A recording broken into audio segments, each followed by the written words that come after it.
What's up, guys? New video, Journey of a Horophile.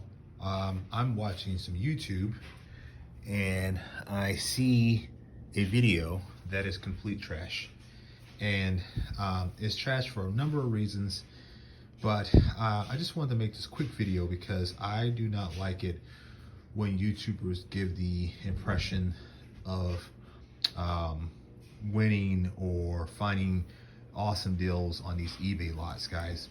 Anybody selling watches on eBay as a lot is probably more than likely have gone through the watch lot to make sure that they've pulled out anything of significant value. Sure, you may find an old Seiko here or an old Bulova or something like that, but you're not going to find a Rolex. You're not going to find a Breitling. You're not going to find an Omega. You every once in a while you may find an Omega, but certainly not something you're going to find all the time. And I know that YouTuber is not trying to suggest that, but at the same time, giving or making content, publishing content that makes it look like these YouTube lots are a great way to spend your money is complete trash.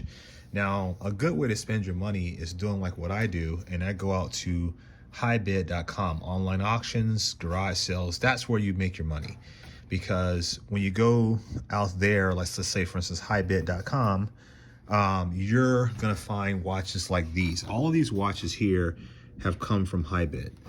This is an Omega, a Seamaster, a Longines, an Accutron,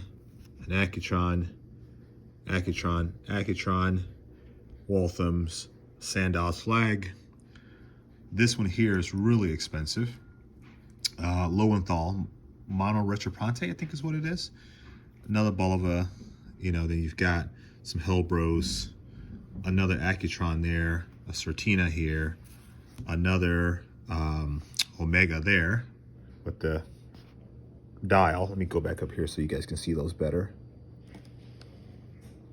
This is what you can expect to buy off of online auctions, okay? And that one there is really cool.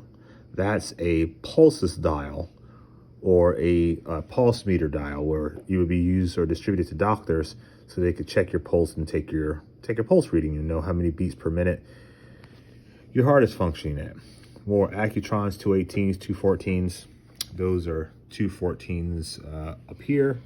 These are 214s, and those are 218s. And then, like I said, more down here. Then you got the Omega Seamaster, the Favre. I got that off of eBay, so we won't include that one. The Tissot, the Rado, the Tomax, the Tronics, and then some other ones here, right? And you'll see some of them don't have watch bands on them because I am sourcing watch bands for these.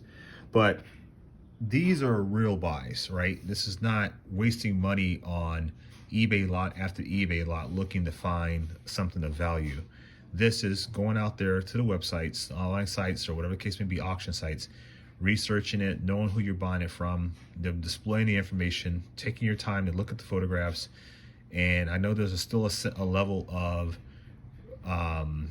risk there, right? But if something is false or it's not accurate, you can get your money back through highbid.com. So I like to buy or spend money on things that I know are going to work out. I want a very good ROI. I don't want any mess. I don't want to be buying a whole bag of cheap Quartz watches hoping that there's going to be something of value. Guys, save your money. If you say, well, James, what did you spend on some of these watches? Like, the most was this one here at $453. Everyone else on here, you're talking about, like $150, $150, $70, $70, $70, stuff like that. There's no watch in this case that I paid more than $500 for, including this Lowenthal here. This is a really cool watch and very valuable. If you don't believe me, go look that watch up on any of the forums and go see what the prices are for those things. Very expensive watch, $450, the most I've ever spent on a watch. But all these, and I buy these watches for me. in terms of for what I work, when I go to work or travel for work, I like to have a different watch every time. And some of my clients they know that about me, and they look forward to me showing up and having a different watch to share with them as a little bit of offline topic. And it helps break the ice, especially if I've got, I'm going through tense negotiations or contract reviews or contract disputes. We can chit chat about my cool watch before or after that conversation, and it takes away the stress. So that's why I buy these cool watches. But guys, don't listen to YouTubers who say, oh, spend your money on YouTube lots that don't yield success and waste your money buying YouTube lots and all the other crap. Try to find a reputable source to buy your vintage watches from, and buy stuff that's going to represent you, and buy stuff that has, value to it. Don't waste your money on Quartz. Hey, don't waste your money on Quartz and other failed adventures like that. All right, guys, peace.